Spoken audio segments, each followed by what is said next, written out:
Welcome to Spotlight on the Real Science of Sport podcast with Professor Ross Tucker and Gareth Davies. Yes, folks, welcome to Spotlight. Welcome to 2026. We've had, Gareth, was it like a month? A month off? Nearly a month, yeah. Yeah, just under 4 weeks since we did our year in review podcast where Mike joined us to look back.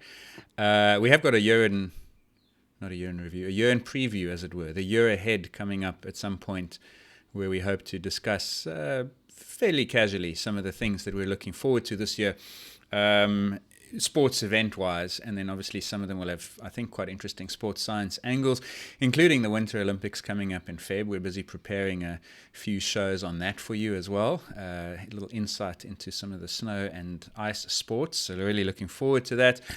I must say I had a reasonably good break. Training maybe didn't go as well as I'd hoped. More on that in a moment. How was your festive season, Gareth? You get out a lot? Yeah, not too bad. It was a bit icy at times, so I was a bit more sensible than I perhaps could have been. But yeah, I really enjoyed it. It was just a nice chance to relax, watch some sport on TV, and then try and emulate it out on the roads. There was some actually quite good sport. That's the bulk of today's show, actually, is a reflection on some of the things that have happened in the last 4 weeks, a few insights into some of the science stories. So that's what we're going to tackle today. Starting, I think, with some of those things that we spent our Christmas and New Year period watching. And did we want to kick it off with a cyclo-cross, Gareth? Was that where we wanted to start? Yeah, that's what I was sort of referring to on the bike, because there were some very snowy races. I don't know how many of them you saw. Some quite spectacular racing and some quite dull racing, all mixed into one, because, of course, over in Belgium especially, there's a big cyclo-cross scene over Christmas with the World Cup races coming thick and fast.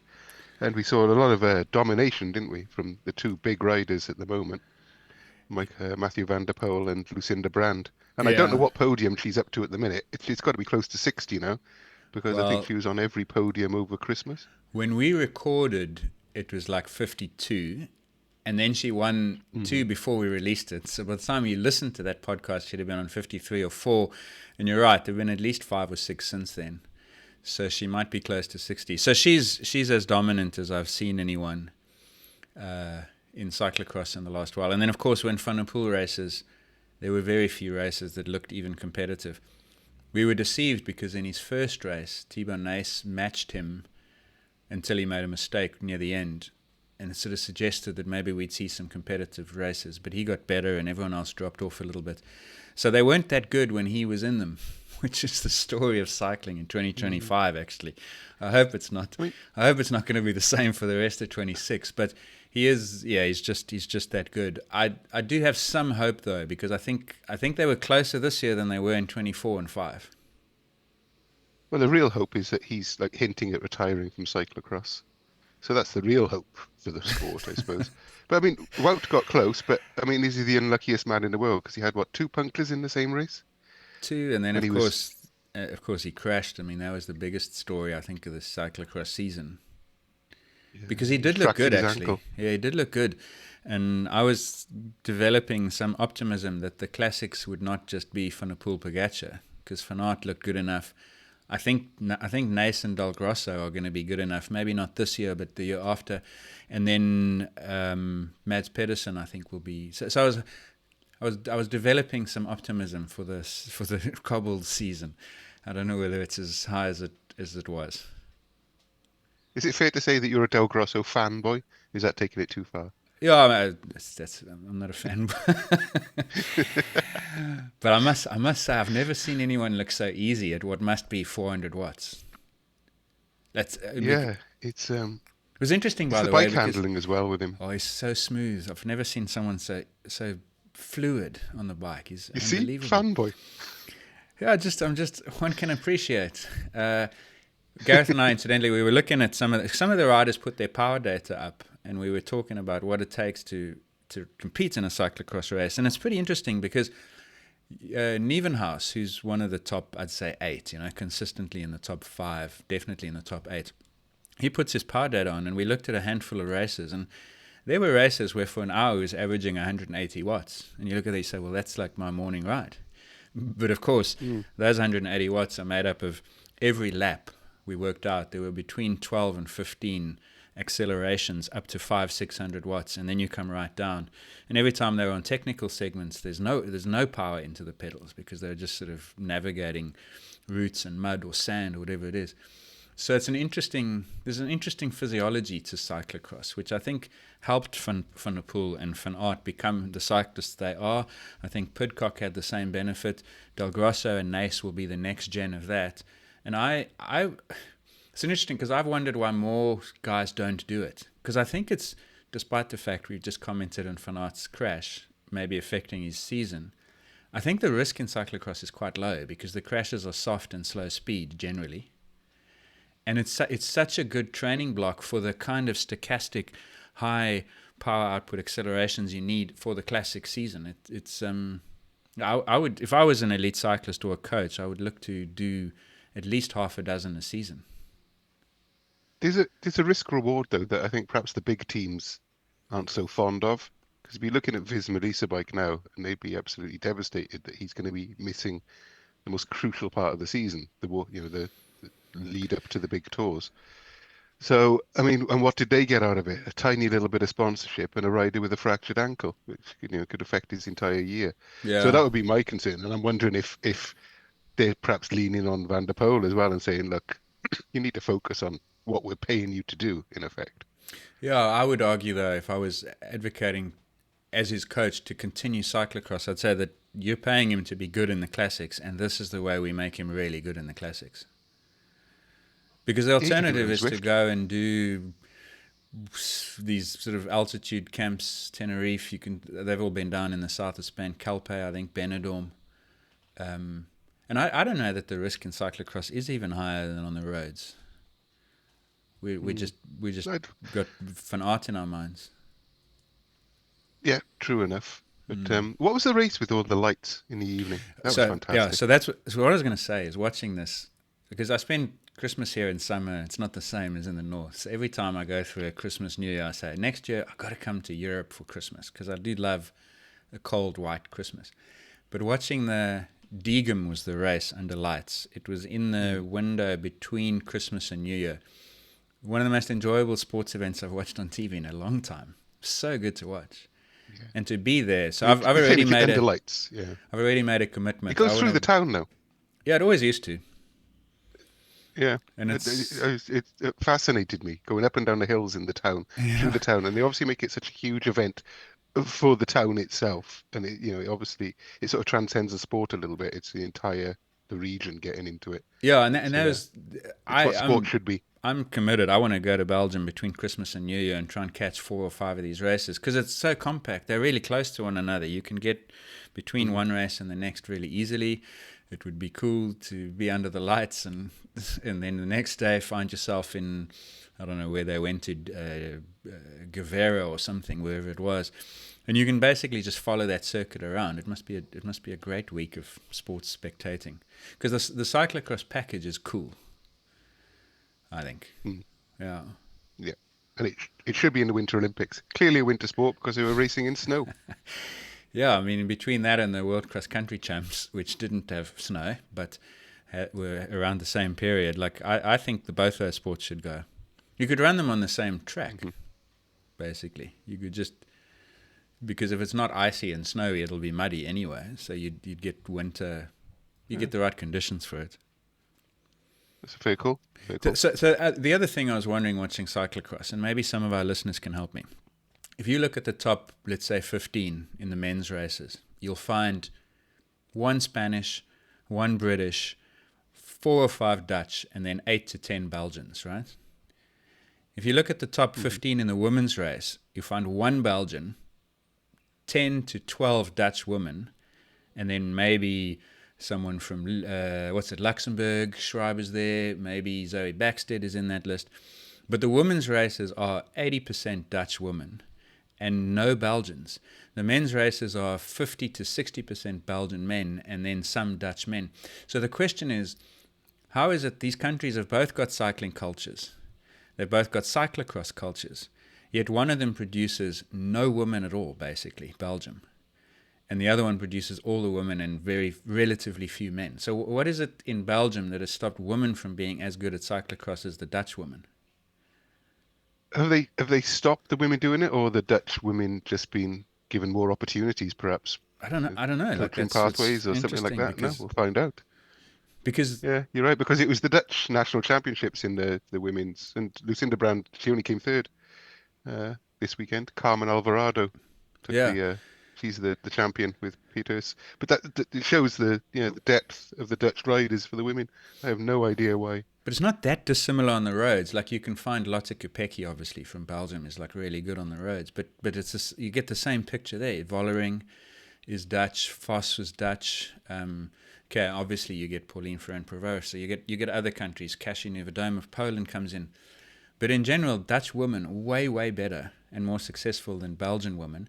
But on the men's side, it's the other way around. And I can't understand why two countries that are as close together and share so much of a cycling culture produced such disparate men-women results. Maybe someone listening can tell us. I hope so, because I don't know. Because like all the nationals were last weekend, and Belgium's I think only sending 2 women to Worlds, but they could send 2 squads of men, and they would all come in the top 30. Yet their women they've got no depth, and I know it's harsh because Ribeirol, who's their top woman and Belgian champ, she's still a top 10 rider in the world. But when you compare, you look at the gap between her and Lucinda Brand now, Alvarado, Pak Pieterse, previously Fem van Empel. Speaking of Fem van Empel, did you see she basically stepped away from cycling? Yep, she's taking a break. Which is an interesting one, and obviously we don't know the details. But my main thought there is I'm surprised it doesn't happen more often. It's actually amazing that the elite athletes that we see don't more regularly have to go away for their mental health. I mean, I think that's what it is, right? I think it's probably a mental health break, yeah. And I was thinking about it. Like, I think the reason it doesn't happen more often is because the way you get to the top is so attritional that it probably filters out people who can't. Because I mean, you think all the things the sacrifice, the time, the pressure, the training commitment, the fact that you can't juggle other things. You have to be so, in a sense, one-dimensional. I think by the time you get to that level, you've already filtered out all the people who don't want to make that commitment. But it just struck me as unusual that Fem van Empel made news for it, and you'd think it would be more common than even just her. But sadly, it's a luxury that's only afforded to those at the very top. Because if you're not at the very top, if you're a mid-tier journeyman rider, you're not going to be given the option to take a break for your mental health. If you just domestic disappear on a team somewhere. You're just going to be like, well, if you need to take a break for your mental health, we'll say the right things in a press conference, but sorry, we're going to let you go. Yeah, and you're all in or nothing. I think the teams are to blame for that. Yeah, and that's the point. And like, if you think back to what we spoke about, the compression, what Malcolm Gladwell called the compression of adolescence, and I think all that filtration is now happening at 16, 17, 18, 19. If you can't cut the lifestyle and cope with the sacrifice, the pressure, you're gone there. So they don't ever really deal with it in 20-something-year-olds. They filter them out even more aggressively than that, which feels a shame. Well, we've seen that on the men's tour, and I can't remember the names, but last year there were a few examples of youth riders who had got to the top, got to their dream, and then realised it wasn't for them, and they gave cycling up because just the treadmill, the whole grind wasn't for them. And kudos to them, because it's not easy to get to where you wanted to be, realise it wasn't where you wanted to be, and actually hold your hands up. How many people just stay doing something they don't want to do? Well, just because they believe it's what they should do. Not Simon Yates, for one. No, Simon. He's retired, isn't he? He's gone off into the sunset. A very odd timing, though, wasn't it? Strange in the sense that right before the season. Yeah, so he would have had to make a commitment to start the season and then opt out of it. So but they'd be knees deep in their training camps right now. Yeah, and exactly. Perhaps halfway through another training camp, he just said, "You know what? I can't do this anymore." Yeah, you would have thought there was a straw that broke the camel's back, and we don't know what that was, Anyway, I hope so. He's not coming back. I hope that Fem van Empel does come back, because she looked like a real prospect even on the roads, and she just hasn't managed to maybe that was the problem. There was so much expectation and pressure. The weight of it was too much for her. So I hope she makes it back. But anyway, cyclo-cross was terrific. Van der Poel's dominance aside, and Brand also, like when it was competitive, it was fabulous, I thought.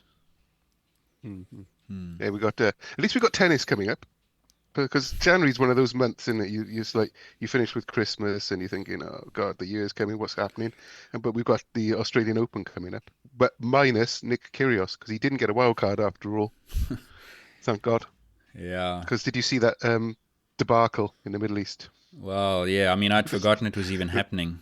That's my opinion on it anyway. So for context, we're talking about what was billed as the Battle of the Sexes, where Kyrgios graced us with a match against Sabalenka. And yeah, it was interesting, because on social media it gave fuel to two different camps. One was the group of people who always argue that women in tennis shouldn't earn the same prize money as men because A, they play fewer sets, B, they are just simply inferior. And they watched that game and they saw how relatively comfortably Kyrgios handled Sabalenka, even on a smaller court or playing into a smaller court. And they ended up just saying basically, see, this proves what I've said all along, women shouldn't be paid as much because they're just inferior. So on the one hand, you fueled that argument, which is crazy. So you fueled the misogynists, right? Okay. Yeah. So who else? And then it also fueled the people crazily on both sides of the males and women's sport argument. Because on one hand, and this is probably the most legitimate view, is look at this, that's the difference between men and women. It's like when you watch mixed medley relays or the mixed 4x400 and you very occasionally see what it looks like when an elite man and an elite woman compete directly against one another. And the differences are so stark that it's then easy to say, look at, that's the difference that the category boundary protects for women's sport. So when people saw Kyrgios beating Sabalenka, I think they all said, well, this is what we've been fighting for. Fine, I get that. But the problem is that also, I saw other people on social media saying, look how competitive Sabalenka was against Kyrgios. This shows you that like you can have men and women compete against one another. So it was like one of those ink blots where basically, depending what you brought to the discussion, you saw what you wanted to see. And in the end, I don't think it achieved anything. Well, no, I don't really see the point in it. I mean, Sabalenka said, I feel like we brought more attention to our sport. I don't see how it can be bad. Yeah. Well, negative, yeah. She's never heard of negative publicity. Because Kyrgios, he looked barely fit enough to run up the stairs, let alone around a tennis court. He was gassed. And I watched, as I said to you, I watched the first, few games, basically, and gave up because it was embarrassing. He was just soft tapping the ball back over the net and it looked like a warm-up for an exhibition match almost. So I gave up. Yeah, I did as well. I mean, I think in the end, it probably it might have helped some people recognize why women's sport needs to be closed. But I don't think you needed that to do it. I don't know. No, that wasn't the point of it. No, it wasn't. But it was picked up by everyone to suit their own arguments and needs, and it ended up just, I think, fueling a whole lot of negative commentary.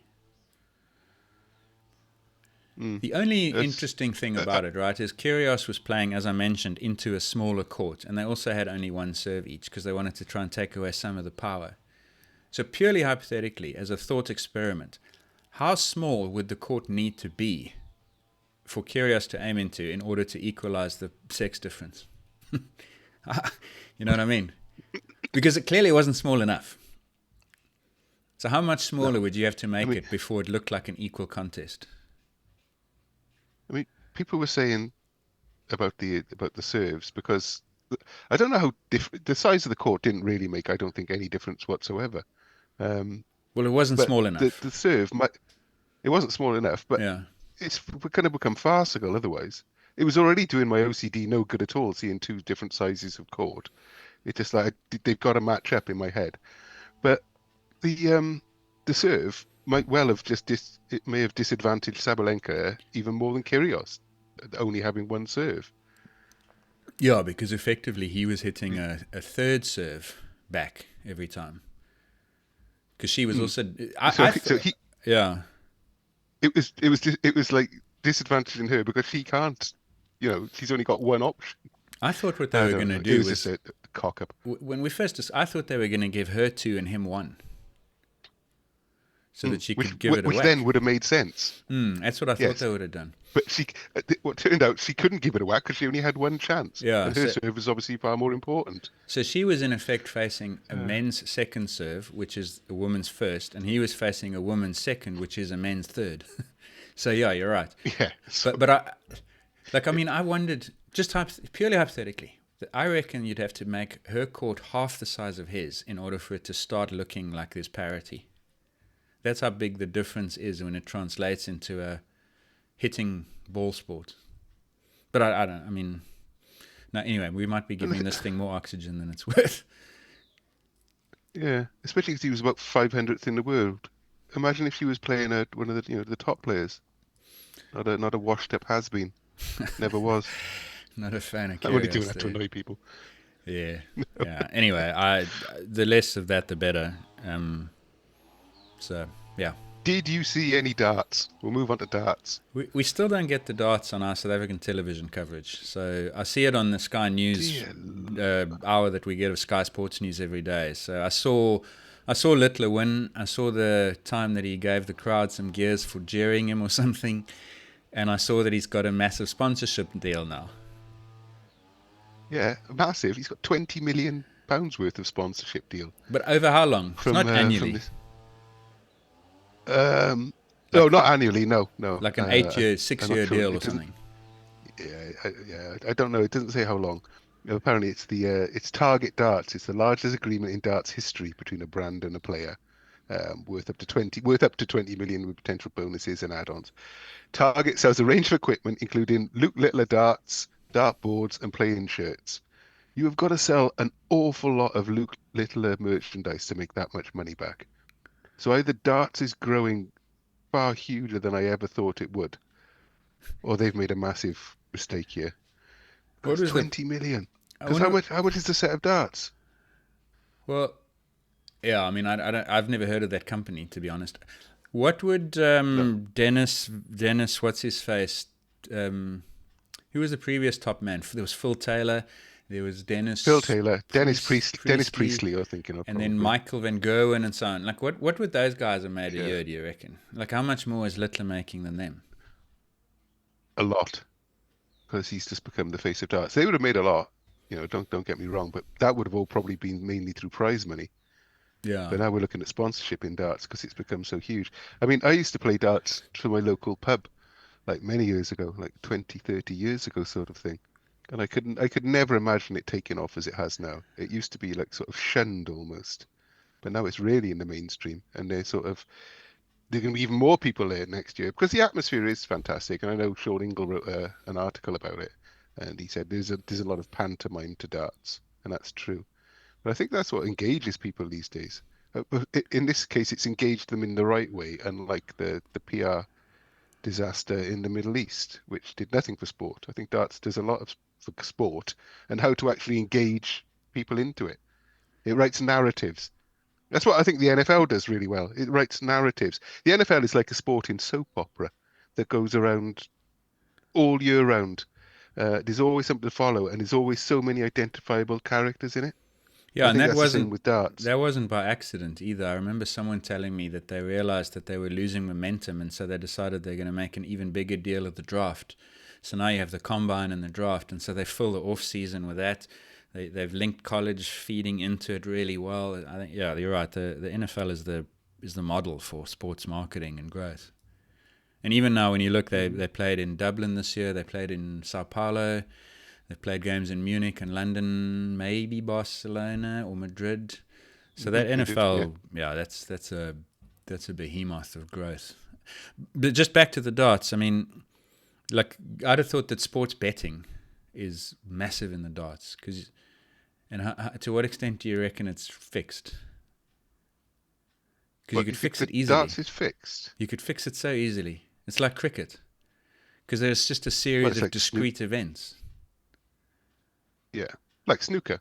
And snooker's had its match fixing problems at the lower rank. So I suppose, yes, you could say, but I don't think it is fixed. So there haven't been big stories. Because again, I know very little about darts. Like, 5 minutes in news over a year. There haven't been scandals on fixing in darts. No, not that I know of. Because all those, That's like not to say it doesn't happen. it's Paddy Power, right? That's who sponsors the one that Littler won. I believe so, yeah. Yeah. The green one, as I call it, yeah. No, I've never. I mean, we'll have to have a look, see if there is any match fixing in darts. But I don't. What a random angle to cover it from. What about doping? But yes, I suppose, yeah. Sports with. Somebody got kicked out of for cocaine use, I think, didn't they? Yeah, I'm not Over surprised. the Christmas period. Recreational drugs. Somebody did. I think it's more of a social dart. I suppose. I mean, there was a time. Oh, it wasn't darts. I mean, obviously they used to drink a lot and smoke at the hockey. Yes. Remember Jockey Wilson? No. God knows how much he used to drink. I think he's gone now, bless him. But Bill Werbenick, big Bill Werbenick in snooker, he used to take beta blockers, which would add about 50 pints to sort of. I don't think it was to calm his nerves. I think it was for a medical reason. But obviously, in sports like snooker or darts, if you can control your heart rate, then you're on to a winner, aren't you? Well, they're banned in the Olympics for shooting and archery, so they would, if darts made its way into the Olympics, then yes. But does darts care? I don't know. No, they obviously do testing. If they caught that guy for for coke. cocaine or whatever it was. Yeah, so interesting. I don't know where we're going with this one now. Did you watch any? So we'll move on to cricket because. Yes. Speaking of match I'm fixing, totally out of my depth in match fixing in darts. To be honest with you, wasn't expecting that one. I had a. Did you watch any cricket? Yes, I mean I did. I watched some. I caught the 3rd, 4th, and 5th days of the Melbourne Test match. Then I also watched the last couple of hours every day, because I mean you wake up in South Africa and it's like 7 a.m. You get the 3rd session of the day, so that was pretty cool to watch the 3rd session of a couple of the Test matches. You were lucky. Well, yeah, that was a joke about the 3rd, 4th, 5th day in Melbourne, by the way, because as you may know, that we didn't get to. Oh, was it Melbourne that didn't make it? I couldn't remember which one didn't make it. Well, there were two, right? Because the first match also ended in 2 days. That's right, yeah. So they lost. 2 of them ended within 2 days, didn't they? Yeah, so they lost 6 days of Test cricket as a result of those 2 games alone, which would have cost them millions. Mm-hmm. I did look that up. It cost them. They estimate around $30 million. Those 2 matches ending within 2 days. Each or 15 each? Australian. 10 and 20 apparently. One must be worth far more than the other. Yeah, Melbourne would be massive. Yeah, massive because obviously it was that the Boxing Day tests. Yeah.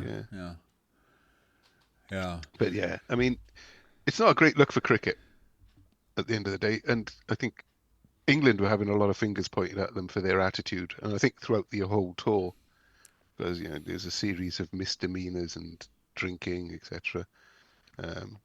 So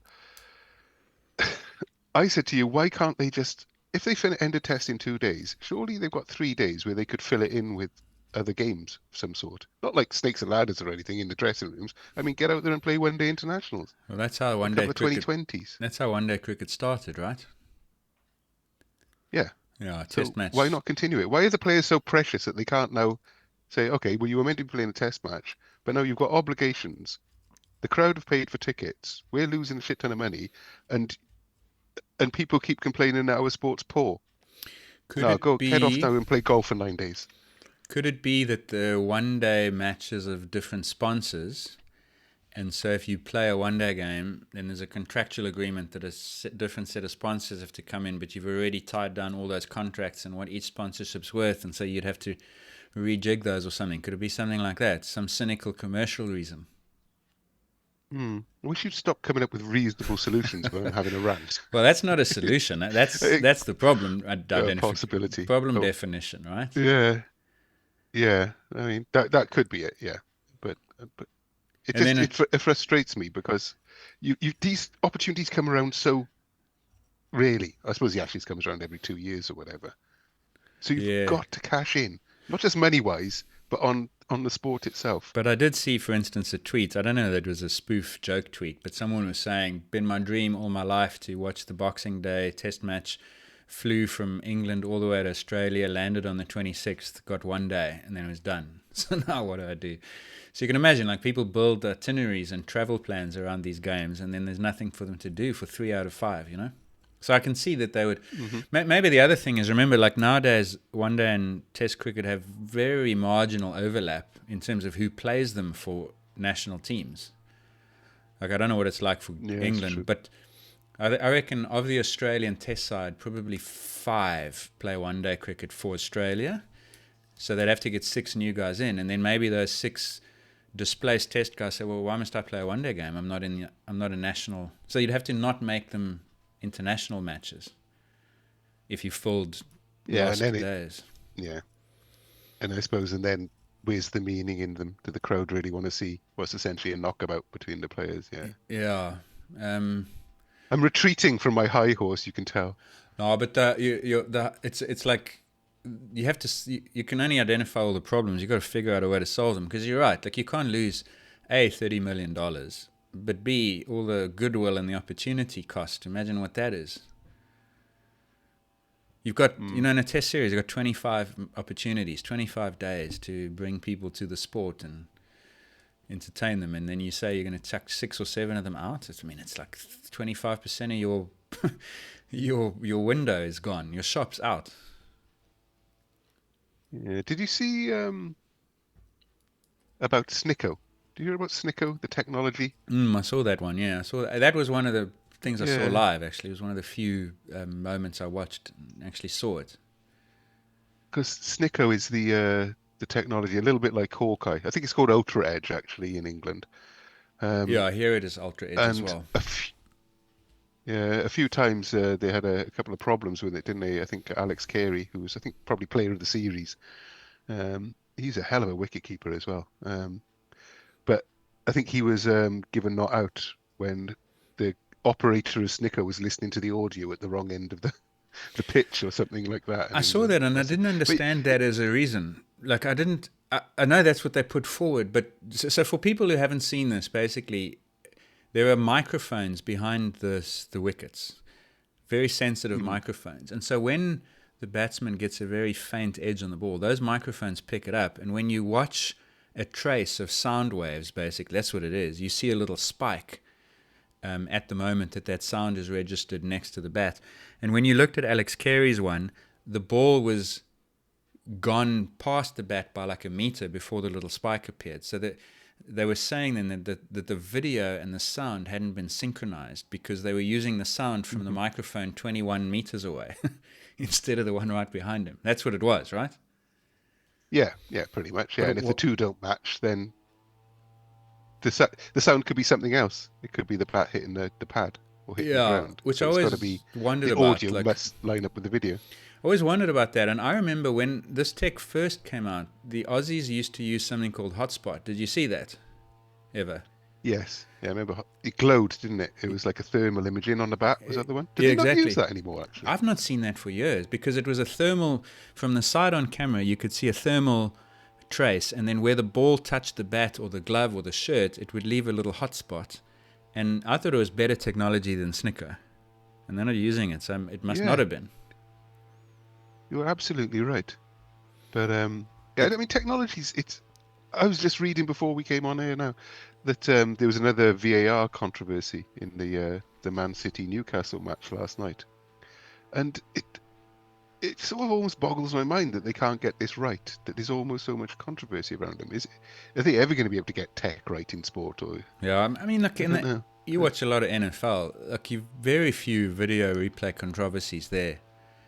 And when there's a delay, it's like a 15, 20-second delay. Like, I can't think of I mean, you have some. Was it a catch? Was it not? There was a bit of controversy in the wildcard games. I think there was one like that. There was that one a couple of weeks ago when the Rams guy, Nuka, what's his name? The wide receiver from the Rams. Unbelievable athlete. Nakua, yeah. Maybe he caught that crazy catch and they said he'd lost control just as he was going to the ground.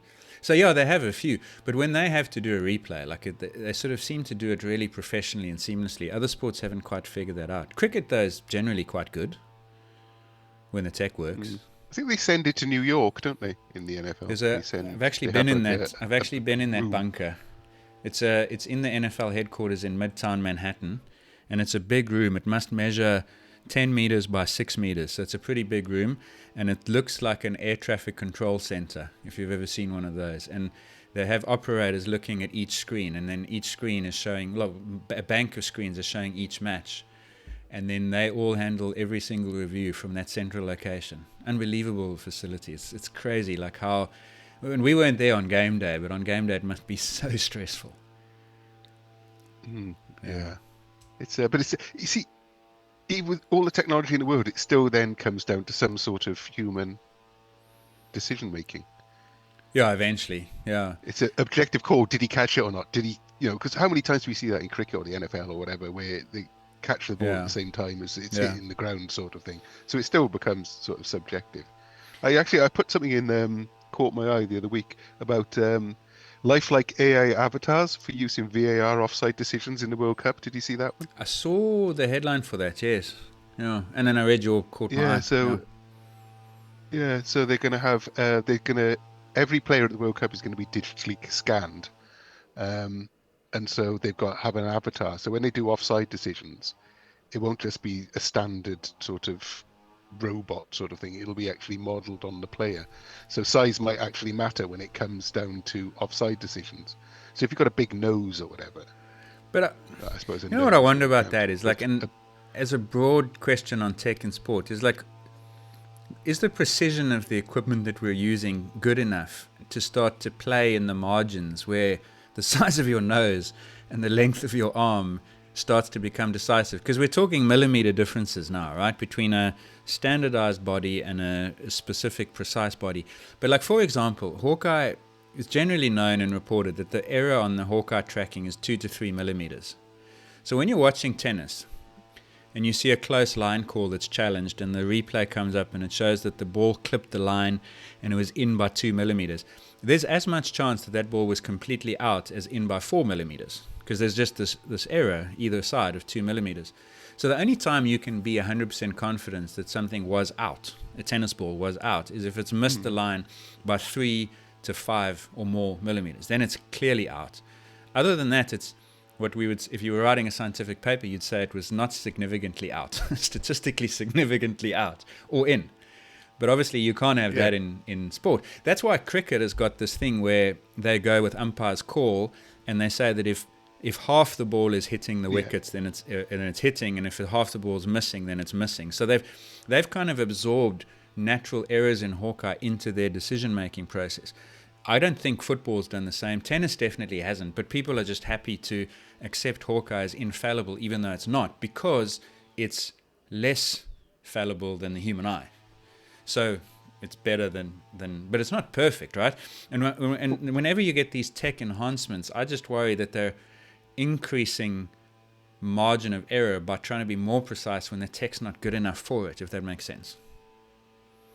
Well, I mean, this is FIFA are going exactly the opposite direction. They reckon they obviously can do it to the millimeter, because they're saying that these 3D avatars, they ensure exact precise player identification and tracking. Because even though in the Premier League at the moment it says it involves 30 cameras identifying the position of the ball and up to 10,000 data points on a player's location, the graphical models used to reach the decision do not match with the player's actual size. So what they're trying to do now is bring in the player's actual size to bring it down to that absolute millimeter. It seems a little bit of a stretch to me. Yeah, I think it's overplaying tech. There's a tendency, right? Like when tech's not working, you do more tech. Like just double down on the tech, make the tech better. But I don't know. I just think sometimes if it's not clear and obvious, you should say the advantage goes to. That's why cricket, I think, does it well, aside from its snicker issues in Australia, where I don't know what the problem was. But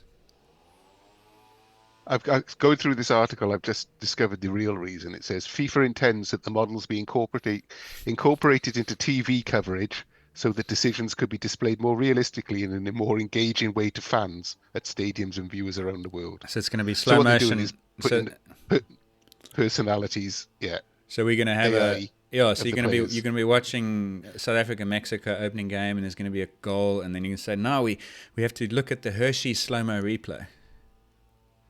Yeah. With AI. Yeah. The Because Hershey's. sooner or later we can actually phase out the human element of kicking the ball. It'll Yeah. simulated. Anyway, it's yeah. Yeah.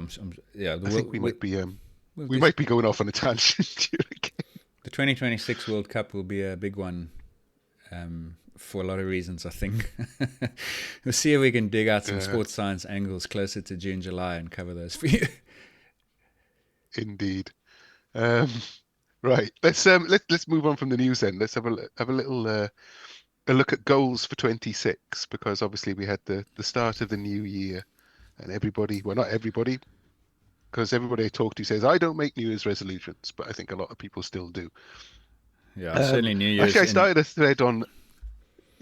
started a thread on Discourse actually, called "The Simple Guide to Health and Fitness," and it was sort of inspired by a post from Chris Heinen, um, and he asked, why isn't it just like a sort of like a really simple guide to how to get fit and how to be healthy? Because there's so much information all over the internet, and I thought, well, we could sort of like crowd fund one. We could actually write a simple guide to health and fitness.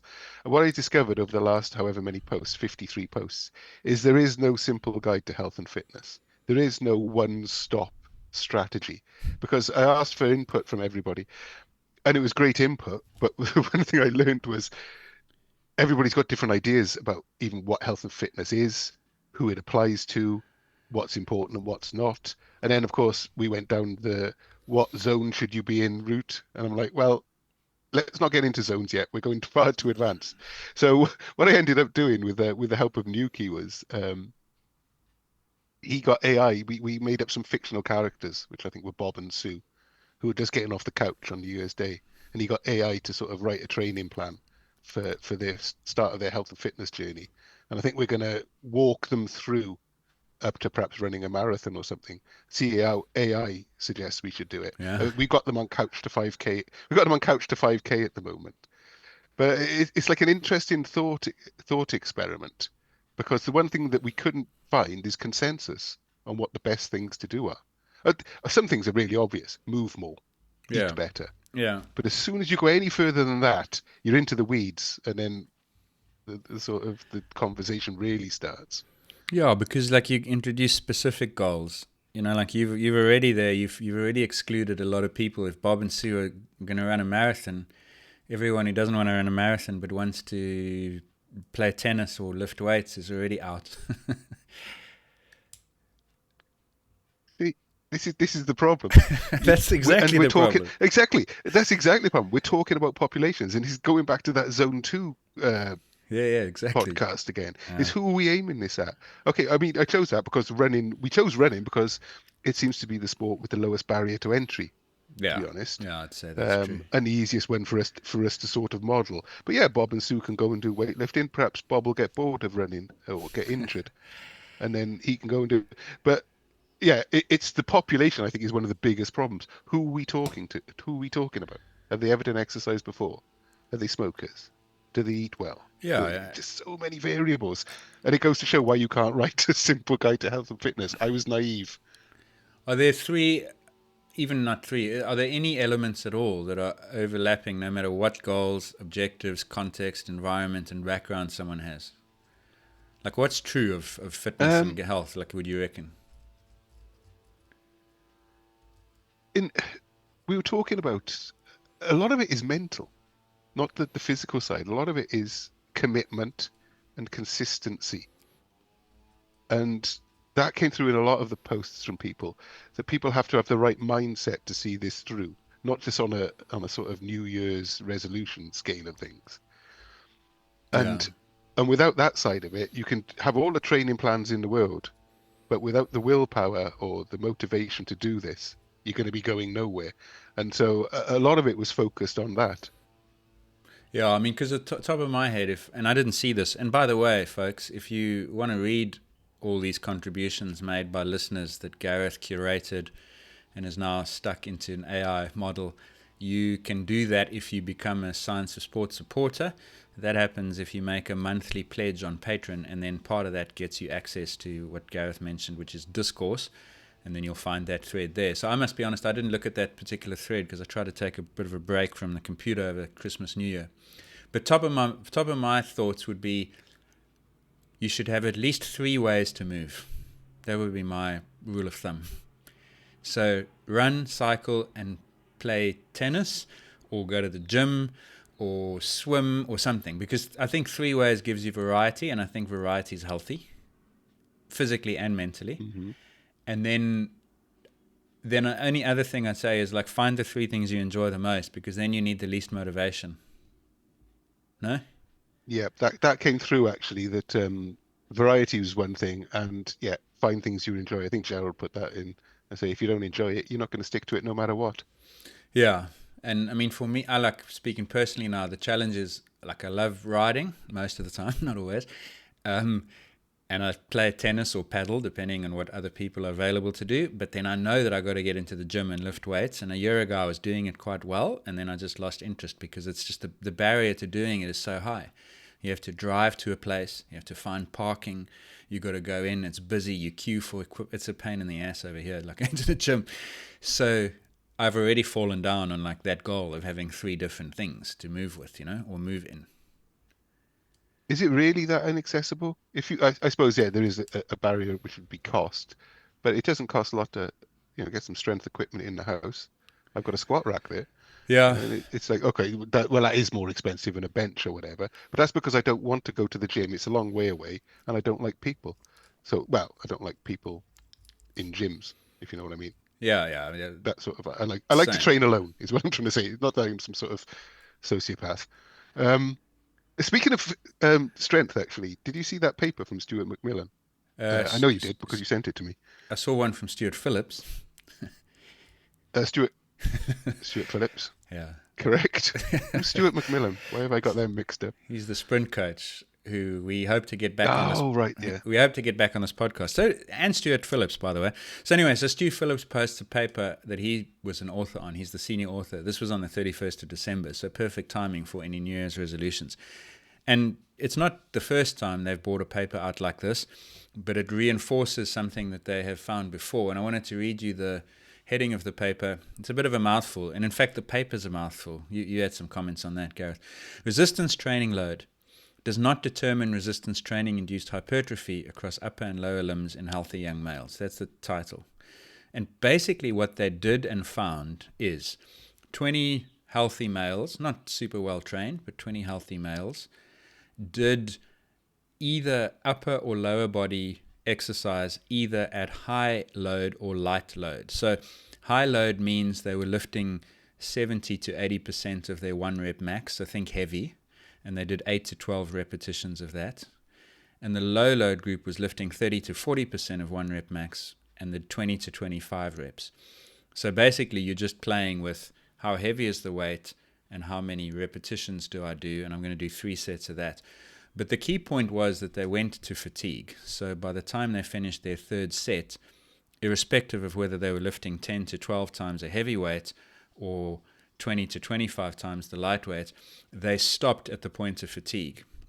And then they throw all kinds of measurements at this. So they measure body composition, fat and bone-free mass, muscle size using different techniques, molecular techniques, and strength. And the main finding was, and I wanted to read this to you because I think it's important in the context of what we've discussed, is it actually doesn't matter whether you lift heavy or light. As long as you lift to fatigue and your effort is matched, you get the same muscle responses on those 2 different protocols. So when you are, or if you are, one of those people who's got some intent to go into the gym and get some resistance training done this year, which is really commendable, you should do that. You don't get stuck on, should I lift heavy, should I lift light, should I do 8 reps at high weight, or should I do 15 at moderate, or 25 at low? Just lift.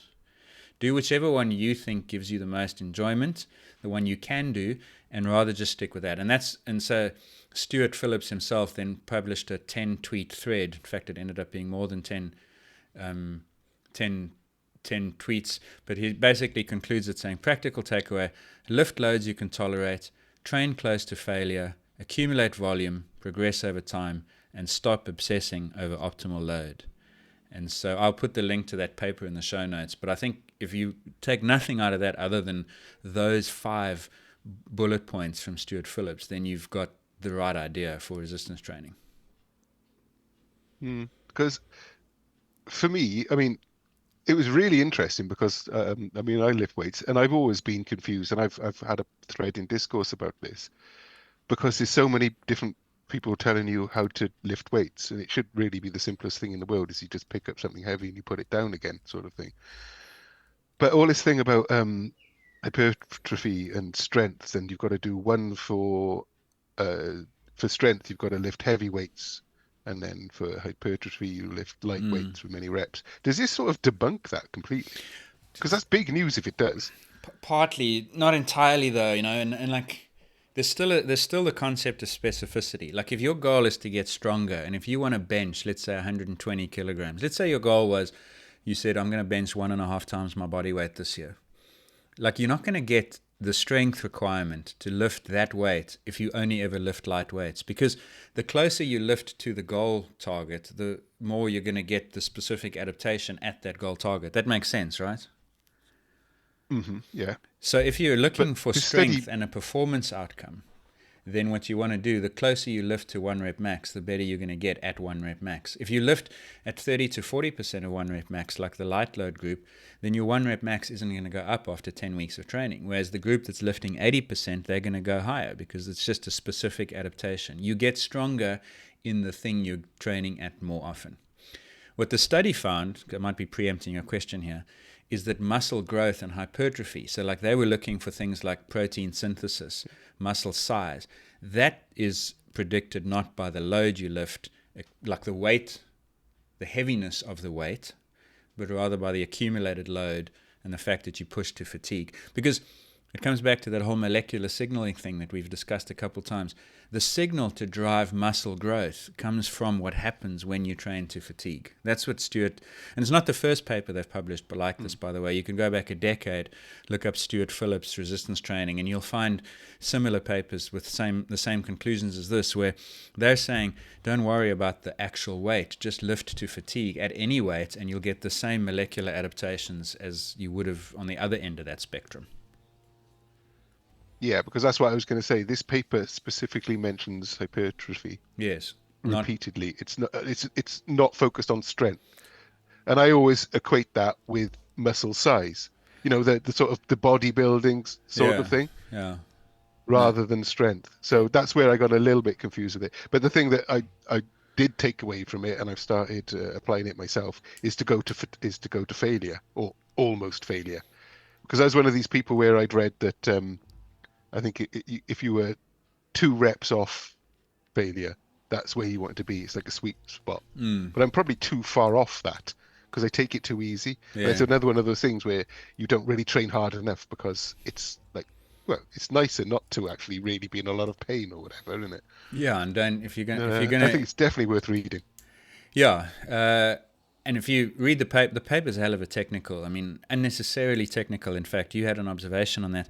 But then go and read Stuart's tweets, for instance, where he tries to simplify a little bit more and communicate and translate it. He does a really good job of that. We, in our year-end show in December, mentioned him as one of the better scientific communicators. But the paper is just almost gratuitously scientific. Well, that's what I said. The very first sentence was, and that's the one you were mentioning, resistance exercise training leads to marked inter-individual heterogeneity in the hypertrophic response. Yeah. I mean, I can't say it, let alone, I just whacked it into AI and said, what does this paper mean? It's a funny one, that, because like when I'm doing my real job, like with rugby or whatever it is, and I'm writing papers, I find it really difficult to go on discourse and write to the public. Because when you write an academic paper, you kind of almost put yourself in a character. You're almost role-playing a scientist. And you end up using words like that. Like, because what that sentence is actually saying is that lifting weights causes big changes with large differences between different people. That's all it's saying. Yet it gets over. When you're on an academic paper, you kind of like default is to be overwhelmed by jargon and technical language, and it's something who are you I wish. impressing with this jargon? Well, you're not You know, trying it's to like using impress. big words just to impress a date or something. Who's your date? Yeah, if you were sitting over a pizza or a bolognese and you drop this sort of stuff, I mean, I don't know what kind of person would be impressed by that, but um, it's just funny one though, because like I know when I write papers as well, I sit down and I suddenly lapse into technical language as a trained scientist instead of speaking like a normal human being, and you actually have to try quite hard to write normally. And it was one of the things Tim Noakes was so good at. He would write papers the way you would converse. And I've always said to students as well, is like, just speak English. Stop speaking science and speak English, and your stuff will make a bigger impact. Because this paper, I think it's open access, so anyone can read it. And It is. if you go and read it, like, it takes so much. We spoke about barriers to entry. Like, this is barriers to knowledge, you know? Yeah.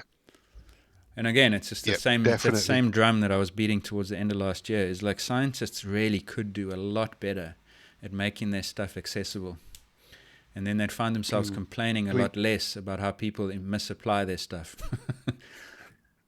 Yeah, exactly. Because I mean, like I say, I put it through AI to try and make a little bit more sense of it, so I could actually understand and read it. And I don't know then if AI is run off and had hallucinations and telling me the wrong thing. Yeah, But the one exactly. thing I was going to mention out of it actually was that you're far more sort of bound by your genetics, perhaps, than we suspected, Yeah, because it that's says that the difference really comes down to your genetics, your potential, not what you're doing. yeah, and that's probably the study's novel contribution, and he highlights that in his tweet thread as well. Stuart, he talks about they found this difference, but the main thing they found is that different individuals had these different responses, and that's why the first sentence in the abstract that you've just read literally translates to, and I messed it up the first time, but basically all they're saying is that 20 individuals who do the same kind of training will get 20 different responses in hypertrophy, because there's clearly a genetic contribution. And so when you look at his tweet thread, he says number 5 is, here's the real insight: hypertrophy, which is muscle growth, was far more consistent within an individual than between individuals. So Ross, Stuart, Gareth, Mike, and John doing training will have responses that are quite different between one another, but quite consistent within themselves, because their legs and arms will adapt the same way, you know. So if you respond well in one limb, you tend to respond well everywhere. And that was what the study did. They did arm and leg, and they found that your limb response was yours, but between individuals looked quite different. Mm-hmm. So the message is train to failure, and Yeah, and close to failure, do what you enjoy. not Like, if failure. some people like lifting heavy, like some day, and I mean, I'm hardly an experienced resistance training weightlifting person, but some days you want to lift 5 times heavy, and other days you say, I'm going to actually go strength endurance and do 20 sets, 20 reps at a lightweight, you know. It's a different sensation, it's a different stimulus, but in the end, all roads lead to the same point based on Stuart's data or this paper. Yeah. Okie doke. Something I read over Christmas, actually, it was pointed out to us on Discourse. I think it was Mike 1. There was an essay by, and I'm just going to dig it out here, Michael Ashenden about the enhanced games, because there's been some news on that because it's coming up in May. Did you read the article Yeah, so or the essay? interestingly, Ashenden wrote that piece back in like July, but for some reason it was only really picked up on now in the last few weeks. Because I think if you look at it, it's in his Substack or something, and I think it's dated July. I might check that. I might be wrong. But I think it was one we missed, basically. But it got momentum in the last few weeks, sorry. Mm-hmm. But I mean, he's an anti-doping expert, isn't he? He's Yeah, so in fact, looking at it now, July 2024, so this is almost 18 months old now. We are late. But anyway, it got momentum now, so it's worth revisiting. And Ashenden, for those who didn't know, Michael Ashenden was one of the founders of the biological passport, which in the last 20-odd years is maybe the main advancement in anti-doping. And what the passport allows is for anti-doping authorities, to measure an athlete's blood profile repeatedly over time, and then they look for suspiciously large changes. So instead of having to find the drug in the person's system, they're looking for the physiological effect of the drug, the premise being that there's a normal variation without doping, and doping causes that variation to go up or down by more. And Ashenden was one of the guys. So like if you go on PubMed and you look up research articles on doping and so on, you'll find lots of papers from Ashenden in the early 2000s, mid to late 2000s. He is no longer, I think, involved as much. And it's an interesting shift, because if you read this article, and the link will be in the show notes, he comes across, as, to me anyway, as someone who's a little bit disillusioned by it all. And he's reached the point of saying there's no problem with the enhanced games because the normal unenhanced games are probably enhanced anyway. That's kind of what it boils down to. But yeah, I was just looking out to see what his stance was now and if it's changed over the last year. But I mean, what he's arguing in this essay is that the enhanced games perhaps isn't as bad as we think it is, and he provides some arguments that for the enhanced games. And although he says he isn't sort of backing them as such, he says that because the athletes in the enhanced games aren't cheating because doping is allowed in them, if that makes sense. So, yeah, pretty much. It's a circular argument, though. Yeah. But it's sort of, in a way, it makes sense, because if you're allowing doping, then it's not cheating within those parameters of that event. Yeah, of course. If it wasn't illegal, it wouldn't be crime. You know what I mean? Steal all you want. There's no such thing as theft. Who are we to be the moral arbiters to say that they can't do that then? Yeah, and I think if you take the perspective, and he's definitely arguing this from the perspective of the athlete, he's saying, and I think he says it a few times, he says, I have no issue with athletes who want to go and do it. Which I think is true. Yeah. Like, I mean, I don't think, we talk about Fred Curley, and now we've got Marvin Bracey. There was the swimmer from England, his name I forget, James something or other, I forget now. There've been a few. There's like every few weeks we hear about another athlete who's going. I don't begrudge those athletes their right to go and dope. It's not illegal, so of course they can. It's part of the deal.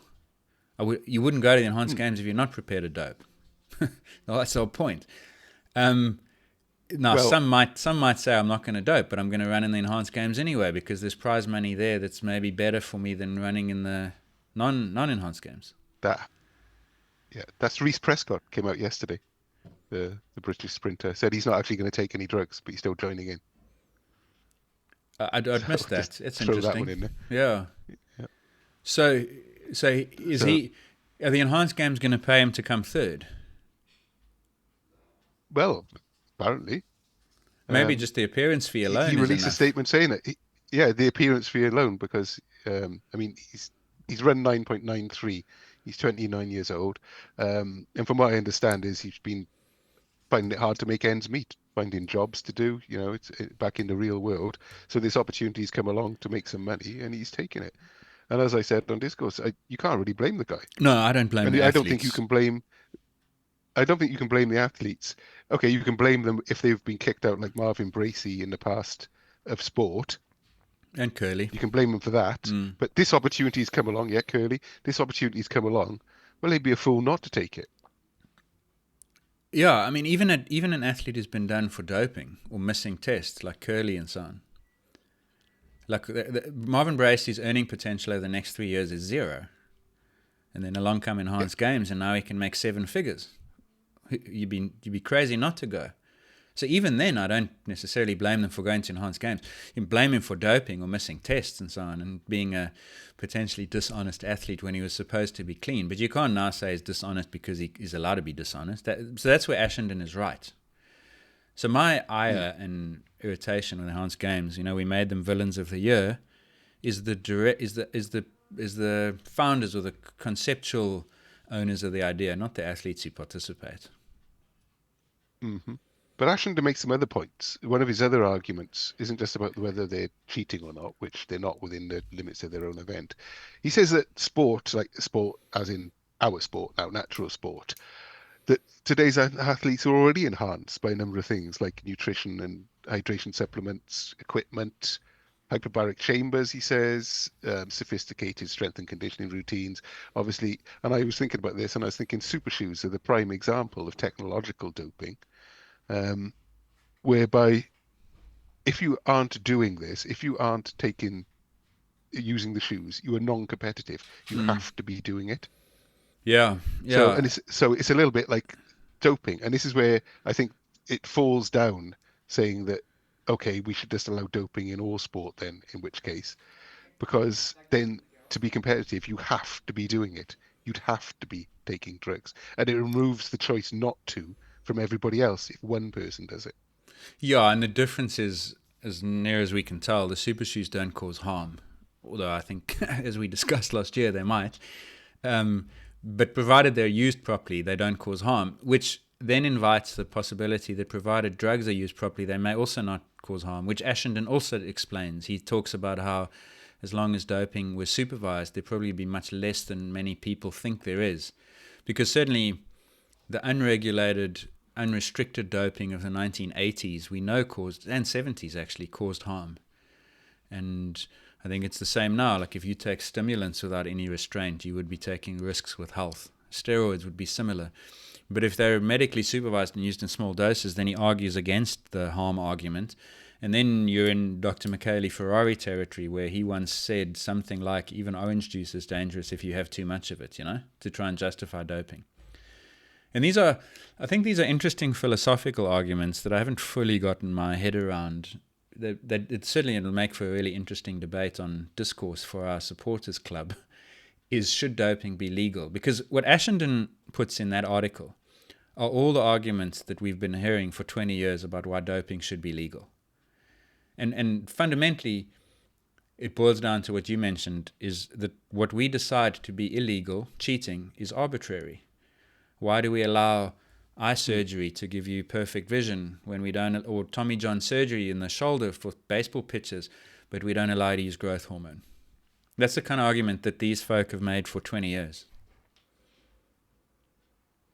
But yeah, and it's got nowhere in 20 years, and it's not going to. Nothing's going to change like that. I don't think the enhanced games is going to change it. It's a sideshow. Yeah, I think so. It's a sideshow and a freak show, really. It's I mean, there was a news that what was the name of the guy out of Game of Thrones? Bjornsson, Hafthor Bjornsson, the world's strongest man. Yeah. He's now signed up because he'll get $250,000 if he breaks the world deadlift record, which I think he currently has at 510. But as the conversation went on discourse, that all the strongman competitors are on steroids anyway, so it's a meaningless world record because he reckons, I can pull 550 kilos. Well, you can if you're doped up to the eyeballs, but it's proving nothing, because the whole beauty of sport is it's what a human can achieve. Yeah. And that's where I think super shoes actually have blurred that.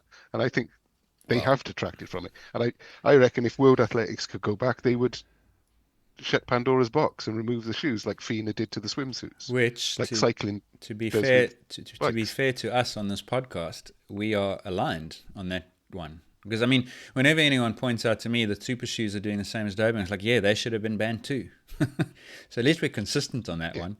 Because I agree with you. I think the super shoes have skewed running and they've made it ridiculous. Like, I mean, did you see the crazy results in Valencia at the weekend? And then even in the US, I think they had 4 men go under 60 minutes in a half marathon. Only just missed Conor Mance's US half marathon record. Like, the whole sport was recalibrated by the shoes, and we've discussed that. As you said, they've skewed it. They should have been regulated much more tightly, much more quickly by World Athletics, but they weren't, and so they provide an analogy to doping. They've warped what we interpret the result to mean. Yeah, and if you don't have them, you can't compete. Yeah, that's the but other it's far problem. more serious. It's far more serious with doping, that if you don't dope, you can't compete. Yeah, and in the absence of regulation, because I think what anti-doping achieves a lot quite effectively is it constrains doping. Can't use 5 units of EPO, I can only use 1, because otherwise I'm going to trigger the passport. I can't use 10 milligrams of testosterone daily, I can only use 2. Otherwise I'm going to get flagged up, because windows of detection. So I think anti-doping has effectively created safety in doping, without eliminating it, just by managing it. And if the enhanced games did get big enough that there were 40 people, now it's an arms race because whatever incentive there is to break the world record goes to whoever's going to be prepared to risk more with drugs. And how do you then put a lid on that? That's the biggest problem. And then, even the enhanced games name is sort of a misnomer. I saw a virtual fly through of it. It's just going to be like a sort of like a like a exhibition center sort of thing with like a swimming pool at one end and a track down one side and a weightlifting podium. It's an exhibition. It's nothing to. It's almost calling it a games. It almost makes it all sound legitimate, like the Olympic Games. Maybe it's an exhibition and a showcase. Maybe by 2030 they think they're going to have enough athletes that they can put on a Diamond League type event and enough swimmers that they can put on a FINA World Cup type swimming meet gala. I don't know. But I mean, it's interesting, like they've got 3 guys now in the 100. Maybe I've missed one, but all sub 10. Because Curly, Bracey, and Prescott are now sub 10 guys, maybe even sub 9.9. So that's fairly high caliber and not 5 years past their best either. Like I'd say Bracey and Curly are maybe late career, but still peaking. So what happens if they don't get faster? That to me is the biggest curiosity. That'll be interesting to interpret. Surely, I mean, science tells us that they will, because that's what doping does. Yeah, but that assumes they weren't doping before. And 2 of the 3 are convicted. Well, they were. 2 of them were exactly. were banned, I suppose. Yeah. So that's to me going to be interesting to see, is like how much faster do you get, if at all? And if not, then what does it tell us about the regular? Yeah. Anyway. I'll tell you what's a shame. It's a shame that Albert Korea, that they don't have a marathon running at the enhanced games, because his career is pretty much over and he hasn't got anywhere else to go now. Because did you see that he got suspended? No, Korea. I think he got 3rd at New York this year, New York City Marathon, and I think he won it in New York in 2021. Yeah, so won in 2021. So I mean, he's now facing a ban as well. Another Kenyan. Like we kind of like immune to these announcements because they happen so often. Another Kenyan is banned, but every once in a while you get a big name, and this was one of them. EPO. He's 31, and he's been popped by the looks for EPO. The other reason it's unusual, actually, because EPO, not many of the Kenyans get done for EPO. It's an interesting one. Like the 10K guy, Kipruto, was a biological passport linked to EPO and blood doping. But in general, the Kenyans have been caught for like old-fashioned corticosteroids and painkillers and so on. So Korea's one jumped out at me, A, because he was a marathon winner, and B, because he failed it for EPO, which is pretty interesting. Made me think of the couple of interviews we had before Christmas, the one with Brett Clothier, who was saying that the reason, obviously, that we're catching so many Kenyans now is because the Kenyan government put money in, and I think he said from 30 to 300 athletes in the testing pool. Yeah. If you cast a wider net, you're going to catch more fish, aren't you? And so this isn't a case of, you're just catching more. So God knows how many are doping in the background in other countries where they haven't got this wide net being cast as well. Yeah, I agree. I thought it was one of the few. Well, there were a lot of interesting things, but it was in the top 3 most interesting things. He said, correct me if I'm wrong, but they have about 800 to 900 athletes in their testing pool at any moment, and 300 of those are Kenyans. Yes, it was something like that, yeah. But it was... So at 300 out of 800, that's 38%, right? So in theory, if 40% of all doping cases came from Kenya wouldn't have a doping problem, because they'd be exactly proportional to how many athletes are being tested. You know what I mean? That makes sense? Yeah, you'd think so. You'd think that the real doping problem is probably India. Yeah, or where they're not testing as strongly, yet they're finding as many cases. So yeah, exactly. So I've often wondered about this, because the way you report these things, it comes up often in our discussions about lots of things. Injury rates, that came up on Discourse the other day. Whether the Isle of Man TT is the most dangerous sports event in the world. It's like, what do you express it relative to? And it's too easy to say, oh, look at that, there's 112 Kenyans that are on the banned list. But that's because there are 650 Kenyans who've been tested over that period to get those 112 cases. But there were only 25 athletes from another continent that were being tested, and 5 of them were caught. So is it 1 in 5 or is it 1 in 20? Anti-doping should express the results in that way. I think it would give you a better picture of who's actually got the problem. Because Kenya's problem is a volume issue. It's a volume issue, not a... And obviously, Brett explained, that was the other interesting bit, is sports performance-enhancing drugs in Kenya are like recreational drugs in New York. Just available on the corner. That's interesting. Yeah. Yeah. Well, yeah, because we've always wondered about that, Yeah. where these actually come from, and it seems that they're far more widely available than we thought. But did you think... It was great to get some insights. Yeah, the other one that was really interesting that sticks with me is he said that if they got a tip-off to this morning, that same afternoon, they'd have the capacity and the resources to test that athlete. Within one day, their turnaround is so quick that it's in one day. I wonder whether that's the same in like Uganda and Ethiopia, and it would be really interesting as an exercise to look at whether since AIU's creation, Kenya has declined relative to those other countries in its performance outcomes and ranking. How many athletes in the top 50? How many athletes making finals? How many athletes in the World Championship podiums and so on? I reckon Kenya's been punished more than its neighbours, even though they probably have the same problems. On reputation alone. Mm. Because what really interested me was, obviously, they were after Chepengetic for a while. That was, yeah. It just yeah, took a clearly. little bit of time to catch her. Mm. So that was obviously targeted. It's, there were some good insights. But he was like chalk and cheese with him and Travis, though. Such different personalities. Travis was, yeah. yeah, different personalities. But I got the feeling that Travis is very much out almost for the US interests, and the US interests only almost. Which is fair enough. That's obviously his more employer, international. right? Yeah, I suppose. Yeah. It's a difference between a NARDO and a federation, like sort of thing with the AIU. But yeah.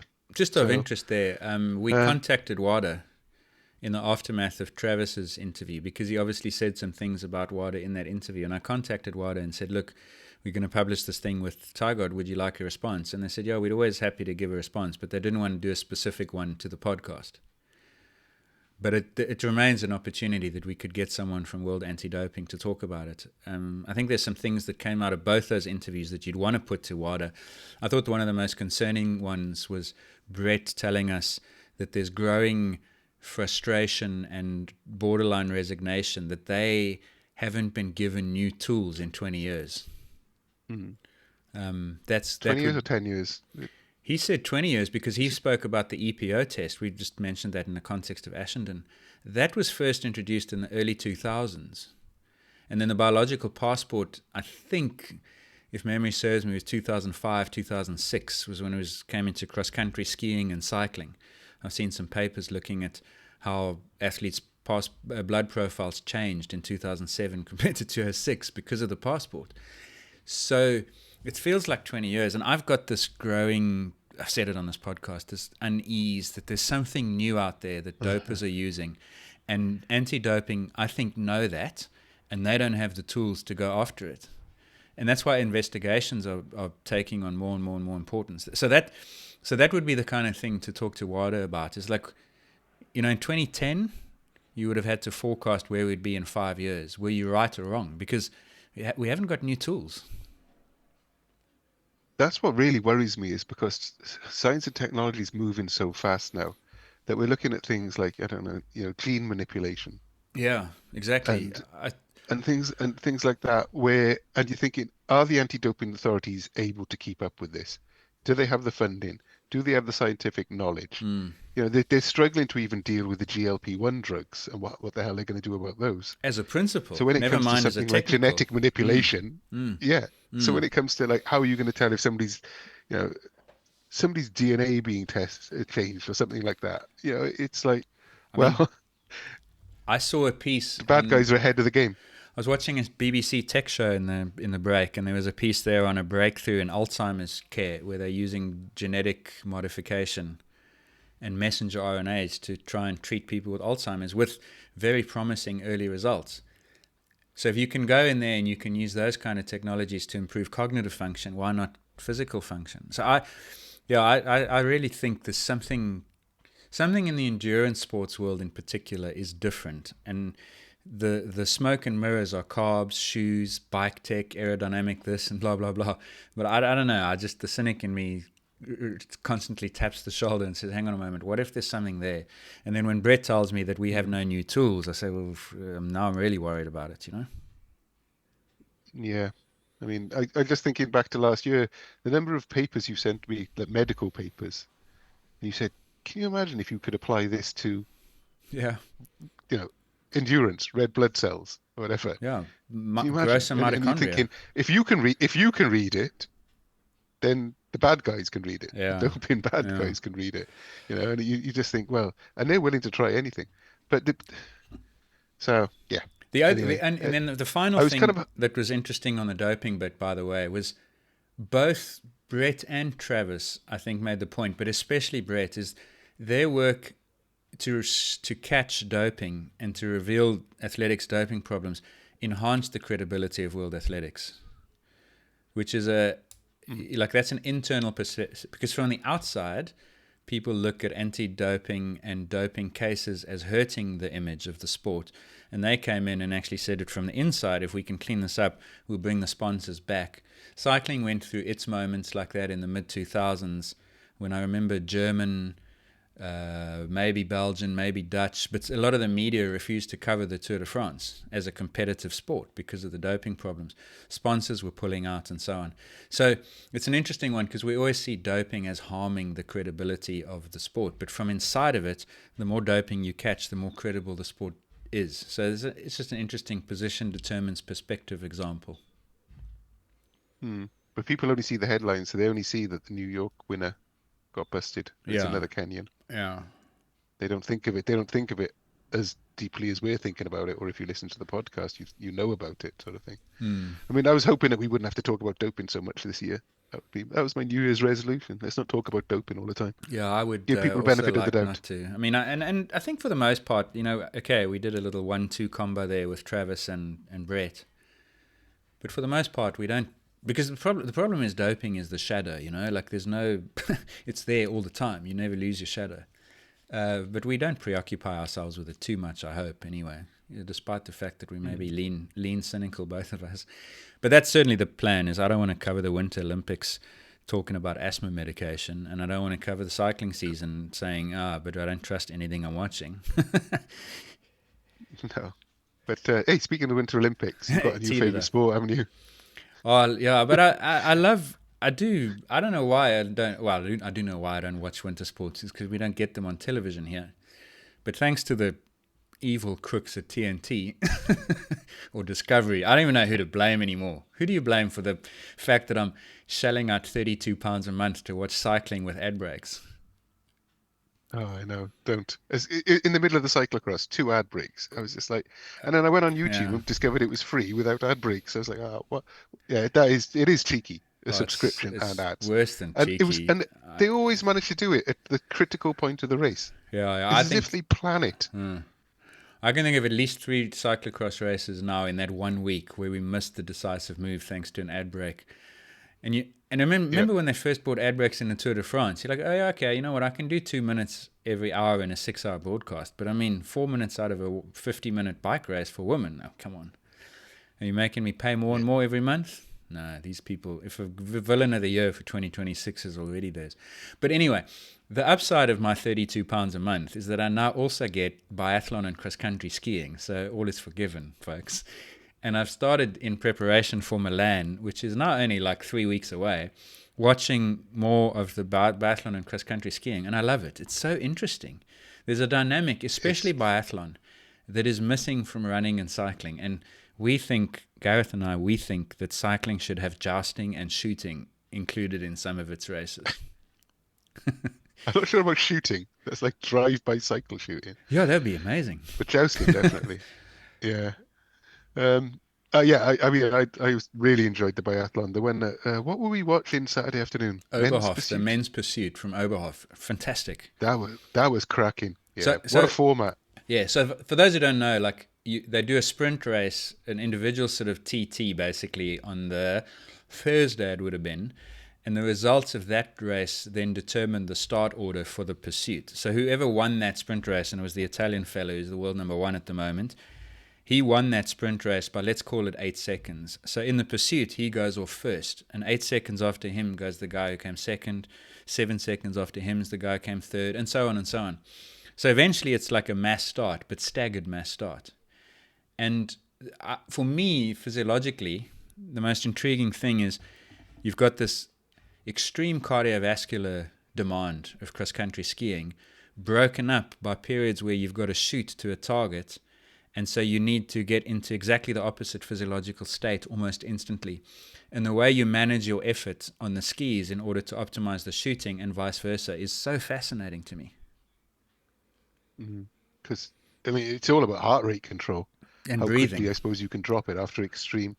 And then, of course, if you start missing targets in the shooting, you've got to do a penalty lap. Yeah, which is great because instead of just standing still. So for example, if you've got a penalty in Ironman or triathlon, you stand still, don't you? Yes. But in this case, they're forcing you to do extra cardiac work. Yeah, it was which about sort 100. of compounds the problem. I think they said in this race it was about 150 meters. Yeah, and so it's designed to 20 take 20 about to 30 seconds it'll cost them. Yeah, 20 seconds or so.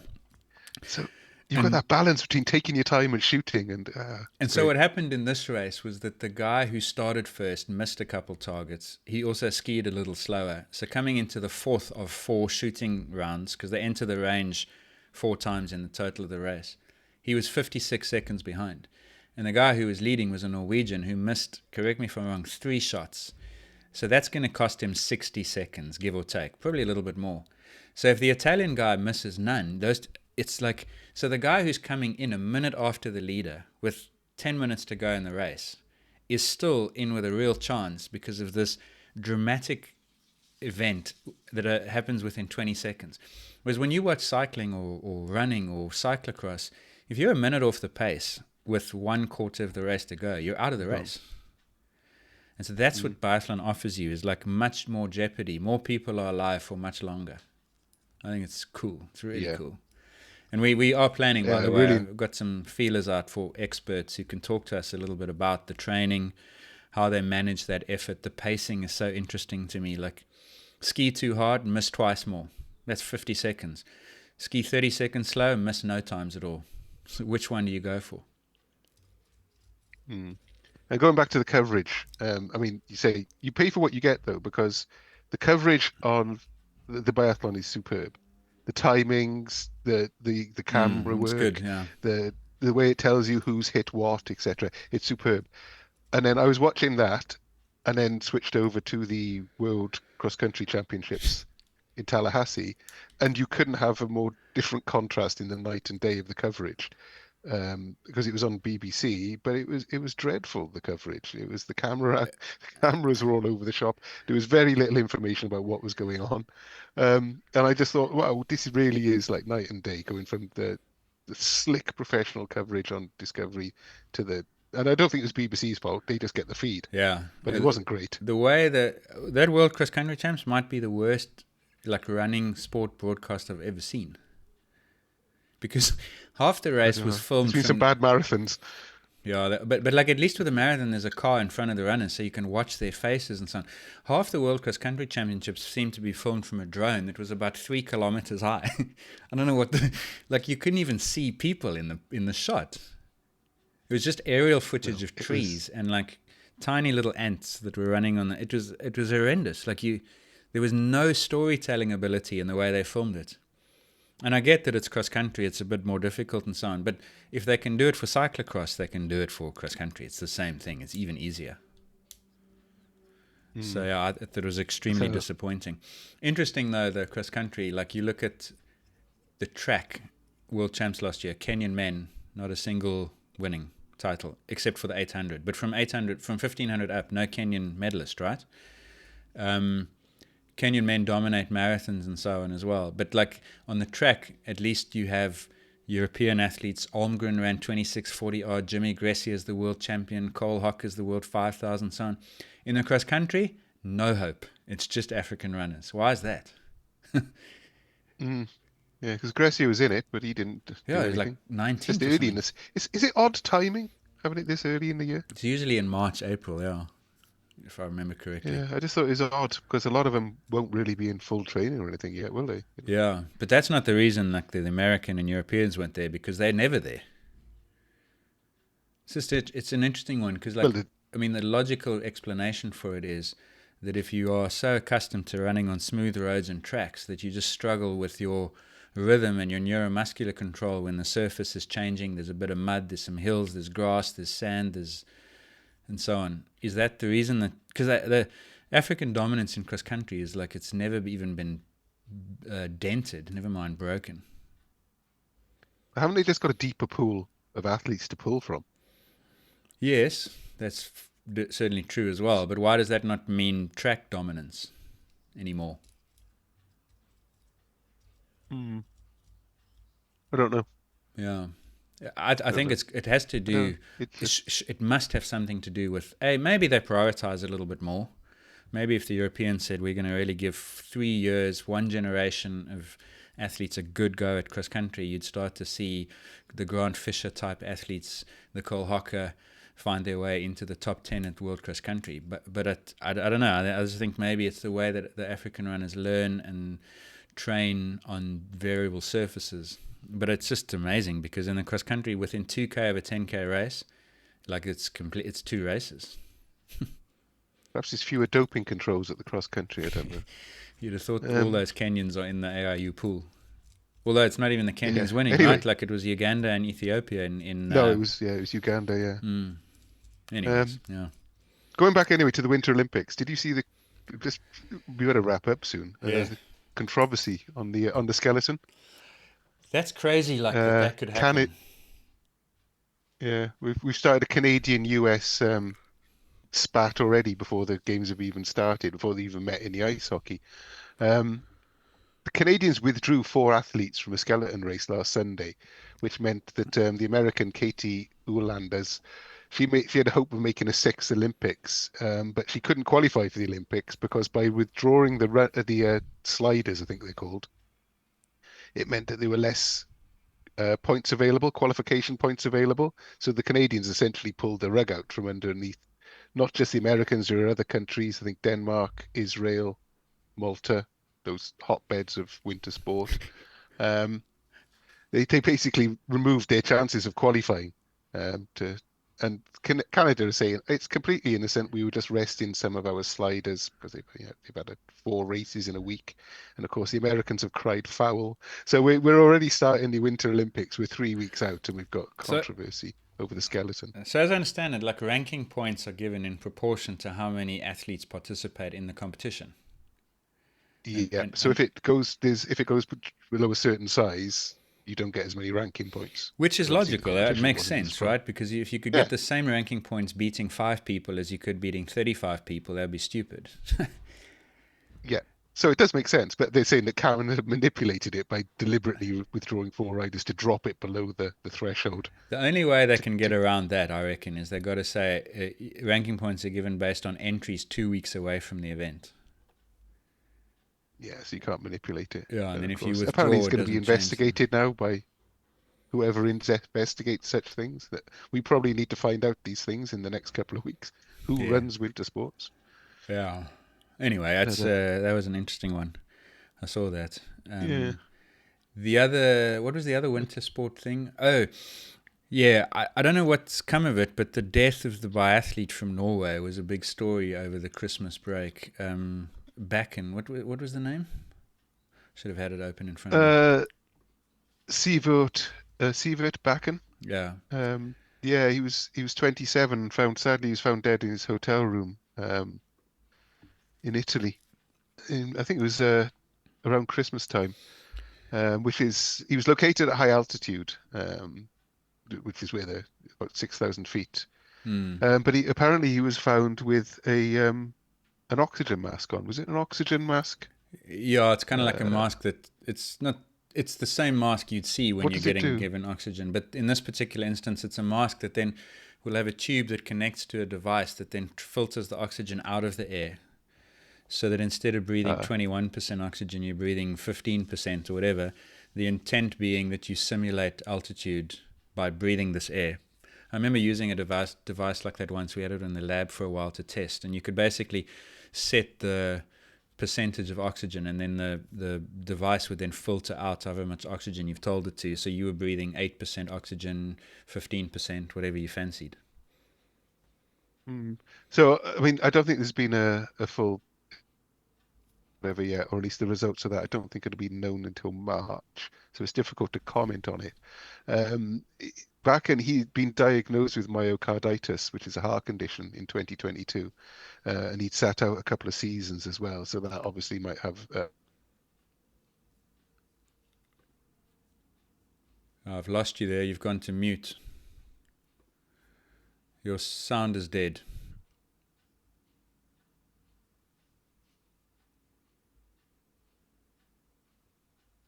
No. Tech glitches to kick off the year. Oh, there you go. You're back. I might leave that in. Less editing work. I hadn't muted myself. I don't know. Normally I get a red light if I mute myself. Sound dropped out. But anyway, you were saying... At which point did I cut off? Did I mention the myocarditis? Yes, you were just saying that he'd sat out for 2 seasons because of myocarditis. And I mean, because obviously when the news first broke, everyone says, oh, hang on a moment, he had this mask on. Did he in effect cause his own death by trying to take altitude mask on top of an altitude stay? I would be very surprised if that was the case, though.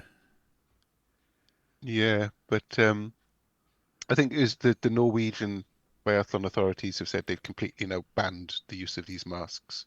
Yeah, I suppose as a precaution you would, right? While they look into it. So I don't know. It's like I say, it's difficult to comment on because we don't have full details, and I don't want to comment on the death of somebody which could be completely innocent. And yeah, but it was just worth noting. Because I mean, we know that. I think the stat was, and it's obviously difficult to get this, but 1 in 9 sudden deaths during exercise is in the case of a person who then is diagnosed with myocarditis. So if you are acutely ill, that's the reason we say to people, don't go out and exercise if you have a fever, because you could quite easily then trigger one of these cardiac events. So that would seem to me like the more likely thing. But maybe it's possible that in a person who's vulnerable, who has other risk factors, that the additional stress of low oxygen concentration and altitude then accelerates that. So maybe you have to start thinking about what are the contraindications to using altitude simulating devices, tents, masks, and so on. Maybe even just because I remember wearing that mask, as I said, we had that device for a while, and the resistance to breathing is so high because you're breathing through quite a narrow tube.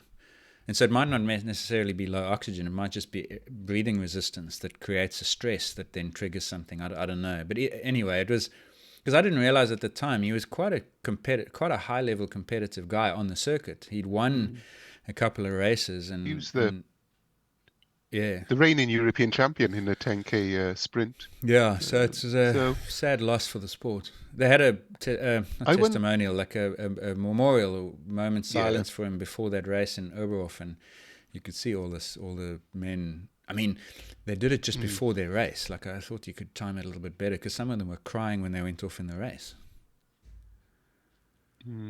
I just wonder how common the use of this equipment is in not just like winter sports, but in cycling, things like that. Because, I mean, if this device simulates high altitude conditions without having to go to high altitude conditions, you'd think it'd be fairly widespread then. Yeah, especially because, the model now is you want to live high but train slightly lower. Because if you train too high, you just can't train hard. So your harder quality training sessions where normally you'd be doing 420 watts, you have to now do at 380 watts. And so you lose a training adaptation as a price to pay for being at altitude. So the masks were actually, and the tents, because you can buy a big tent that you put over your bed. It looks like a mosquito net, except it's a low oxygen tent. They were designed to overcome that particular challenge. So now you could live at sea level but sleep at altitude, simulated altitude. So I think there was definitely a period where they grew in popularity. The effect you get from the tent and the mask is much lower than the effect from actually being at altitude, though, because the driver for it is a concentration difference. You're going from 21% oxygen to 15. That doesn't cause the same physiological responses as a drop in the air pressure, which is what you get at altitude. That's why at 3,000 meters. Perfect. Yeah, exactly. So you sort of backdoor low oxygen. It's not the same mechanism. And I think the pressure difference, I remember seeing something that the hemoglobin saturations and the oxygen dissolved in the blood are slightly different when you go concentration as opposed to pressure. So I think they went through a real period in the early 2000s of being very popular and widely used. And then I think they waned a little bit because athletes figured out that you could stay at 800 meters or 2,000 meters and train at 1,000, like all the altitude camps in Europe for cyclists now are. But they would have been used enough. I reckon over the course of the last 20 years, there are tens of thousands of hours of use of these masks and no deaths. And that's why I think that the mask thing is probably a little bit of a red herring in this tragic case. A red herring, yeah. Yeah. Because for a while, especially in the trail running world, there's a lot of use of those tents that go around your bed. Yeah, the altitude tent. To simulate altitude. Is that exactly the same sort of, just a little bit more convenient than sleeping in a tent sort of thing? Yeah, and easier because you don't have to wear a mask, and the resistance to breathing and the comfort of a mask. Masks are hot on your face. They're just not pleasant to imagine sleeping in one. I suppose people do those CPAP machines for what's the word? Sleep apnea. But yes, the tent is just the more sophisticated. So mask was the entry level sort of oxygen altitude simulator, then the tent, then like the hotel in Spain where the teams stay. That whole hotel is altitude. You know what I'm talking about. I think it's the one where Van der Poel and the guys go to. Yeah. Do they own it? They might do, yeah. Or they have a permanent tenancy lease or something in it. But that's the whole everything you're walking around in rooms that are simulated altitude. So you get different ways to do it that allow you to then live at altitude but train outside at lower altitude. Mm-hmm. Yeah. Okie doke. That's it, is it? I think we've probably rambled on enough today. I think we've covered just about everything. This is apologies if we have rambled. This is like a catch up for us after Christmas. It is actually, yeah. And we got a preview coming soon, I hope. And then at some stage I must get your previews for your 5 or 6 things you're looking most forward to. Maybe next time Spotlight can be that, in addition to some science. But you're right. We thought we would do a short one, but hey, we were kidding ourselves because we did have 3.5 weeks worth of sport and sports news to discuss. So hopefully you'll bear with that, and it'll be a nice big dose of the Spotlight to get your year started after a break. That's it for today, though. As I say, we've got a few things coming up soon, and then of course some Winter Olympics stuff. I really hope some of you have already been in touch about people we can speak to, or yourselves, and I'm going to do that. But that's what you can look forward to. For now, though, from both Gareth and I, it is goodbye and good luck with those New Year's resolutions. We'll speak to you again soon. Ciao.